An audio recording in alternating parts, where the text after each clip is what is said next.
वेगानं मुंबईतून गायब झाली असं वाटतंय का? त्याच्यासाठी नेमकं कारणीभूत कोण आहे? हे गायब करण्याचा प्रयत्न चालू आहे, नक्कीच चालू आहे आणि गेले अनेक वर्ष चालू आहे.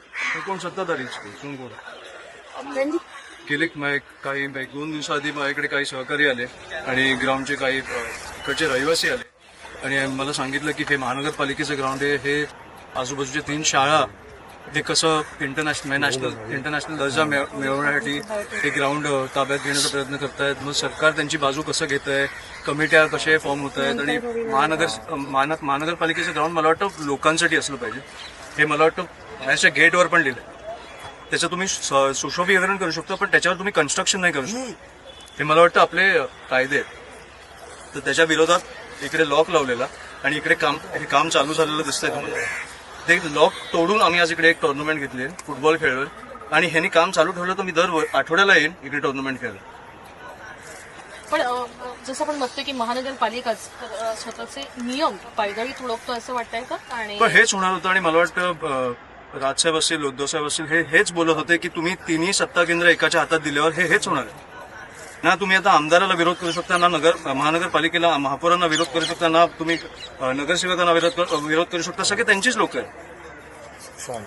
त्याच्यामुळे हेच आम्ही सांगत होतो आणि म्हणून मी आता बोललो की ठाकरे महाराष्ट्रात असेपर्यंत आम्ही त्यांच्या पाठीशी आहोत. पण शेवटी सत्तेत असताना ही गोष्ट झालीच नसती, हे बांधकाम चालू झालंच नसतं. तिकडे पाठी एक टफ अनधिकृतपणे उभा केलाय, हे झालंच नसतं. ह्या गोष्टी ह्या लोकांसाठी आहेत आणि ह्या मोफत मिळाल्या पाहिजे.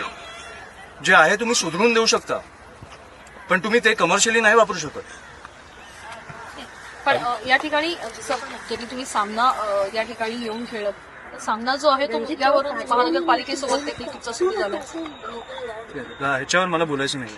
मी आज ग्राउंडसाठी आलो, मी ग्राउंडसाठी बोलेन आणि मला वाटतं मी भूषण गगराणी साहेबांना पण जाऊन भेटतो या विषयावर. कारण मी एक व्हिडिओ बघितला मध्ये मध्यंतरी की कोणीतरी त्यांना प्रपोजल दाखवतंय की कशा प्रकारे इकडे बांधकाम चालू केलंय आणि ते बघत पण नाहीयेत या विषयाकडे.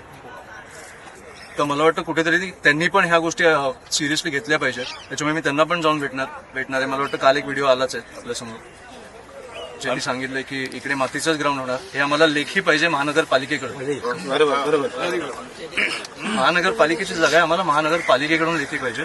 त्यांनी आम्ही मिळवून घेऊ. आम्ही जी आज केलेली आहे सीएसआर फंड देखील आणलेला आहे. आम्हाला फरक पडत नाही. मी बोललो तसं जर त्यांनी नाही केलं तर आपली खुर्ची उखाडून टाकू. तुम्ही बांधून तर दाखवा. तुम्ही इलिगली करताय ना, मग आमच्या मारामारीला तुम्ही इलिगल बोलू नको.